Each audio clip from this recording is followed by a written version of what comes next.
Hi guys, so today we are making traditional hummus. And I got it from onceuponachef.com. Most of the hummus recipes are basically the same.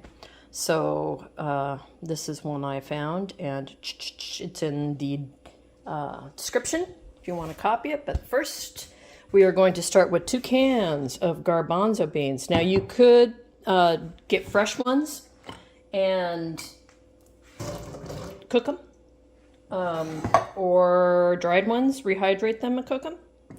But these are the canned ones, and it saves, several hours of steps. So first thing we're going to do is drain these. You want to save the water that's in the can. It's actually called aquafaba, and you vegans out there and vegetarians, you know that that's like worth gold. Vegans can make mayonnaise, a type of mayonnaise from it that's egg-free. There's a lot of good stuff to do with it, but we're going to save this and maybe do some of that, but we also need to add part of it back into the hummus itself. So we're going to let these drain, and then we're going to take off, oops, see that pop up? We're going to take the skin off. You don't have to take the skin off, but it makes a less grainy and more smooth end product. So we're going to do that. But right now we're just going to, oh, I should keep that, put it in the compost. Compost it. Anyway, drain. Keep the water. There you go. You can do it by hand. Some people put a whole bunch of garbanzo beans in a towel and roll it back and forth, but really, this is just going to take me like 5 minutes, so truthfully, I don't mind doing it. Don't squish your garbanzo bean like I just did right there, but anyway, that's just how easy it is. So I'm going to finish this up. I'm just putting it directly in the food processor because we're going to need to process it. All right, so by the hand technique is taking for frickin' ever. So I tried the rolling technique, and first I tried it just in a regular dish towel. The instructions specifically said to try it in a tea towel. I don't have a real tea towel available right now. They're in the laundry, so I got a linen napkin, and it kind of works for me. First time I pressed way too hard. Squished a bunch of them.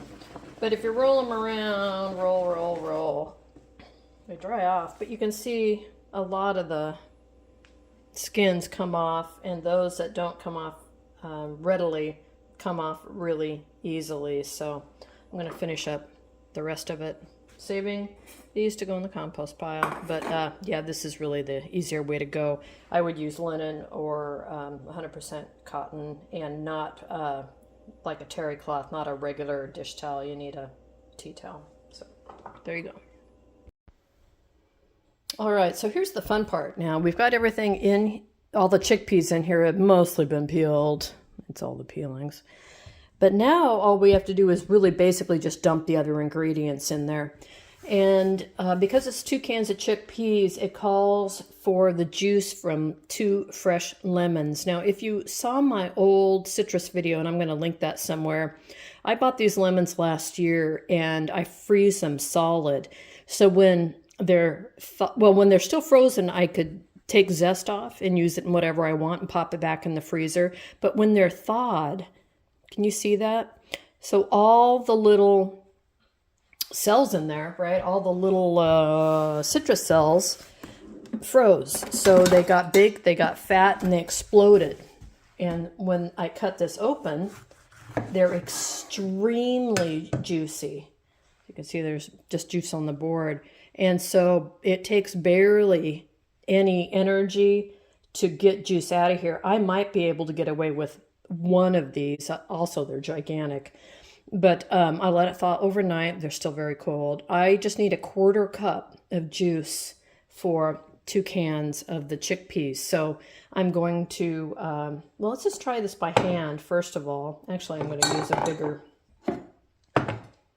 thingamajig, and I can just pull the seeds out. Just because I might be able to just do this with my hands instead of a squeezer, but we'll try that. And I don't mind a little actual lemon in there. We'll pull the seeds out here in a second. So let's see.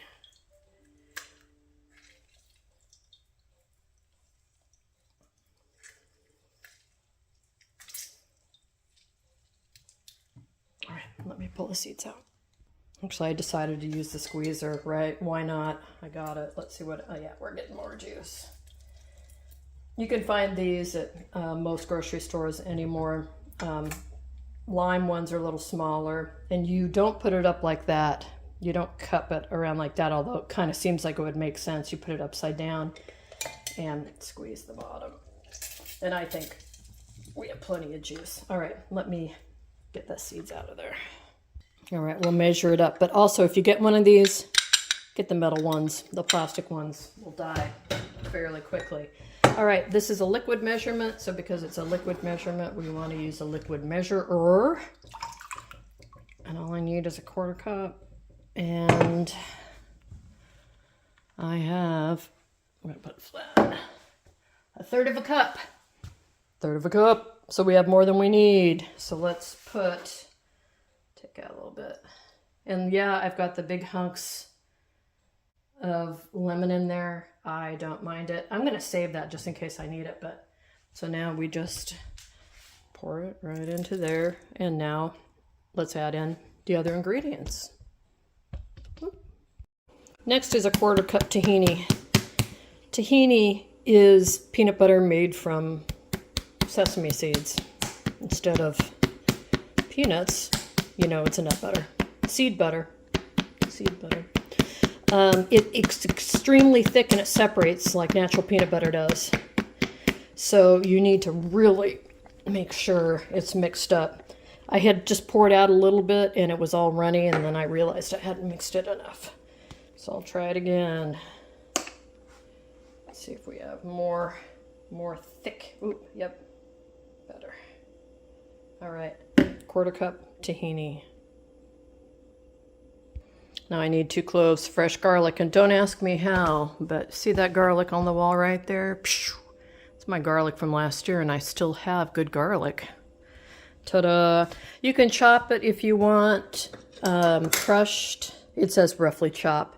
I'm a crusher. This was my grandmom's, so I love it, and I'm going to crush the garlic and put it in there. I don't even really need to peel it in order to use this thing, but I do need to make sure it all gets in there. Let's see, yep. Do one at a time. Oh! Yeah, it's got green in it. Yeah, I know the garlic's sprouting. No, I don't care.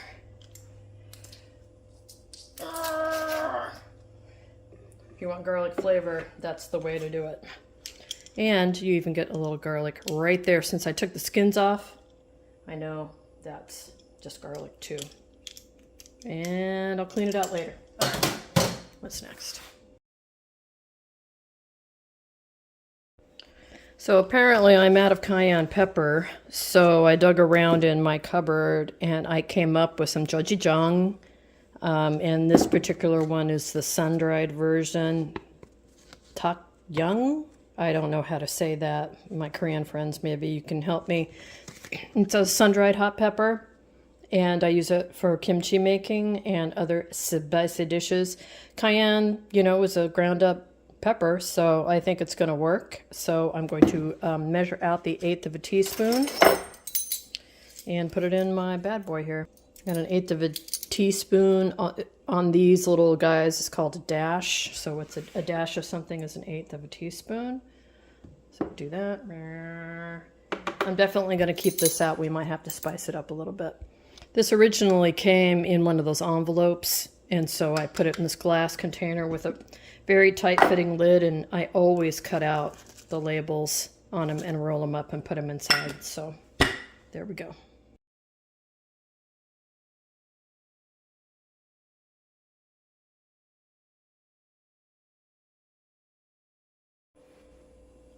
All right, so the next part is that we're just going to process this in the food processor for several minutes. That's right, minutes. I have set aside some more aquafaba, the rest of it. The water from the chickpeas is what that is.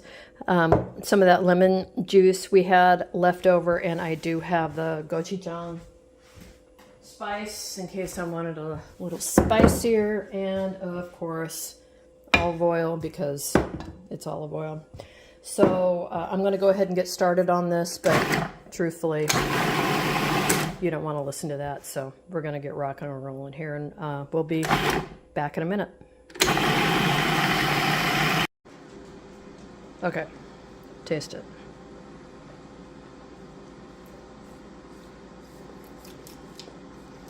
What does it need? Anything?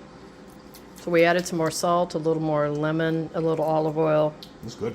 And just a tiny bit of hot pepper, the gochujang.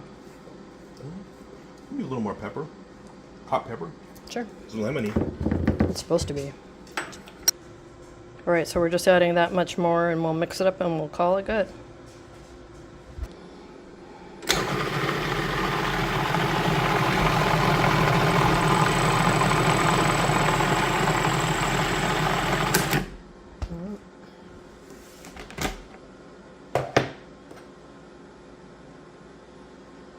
Nice and thick.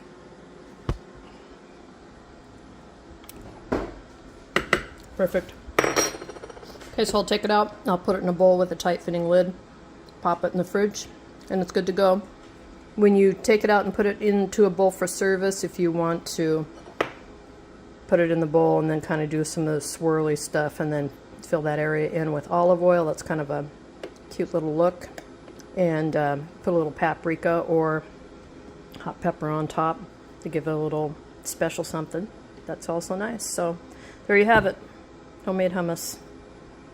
Try it.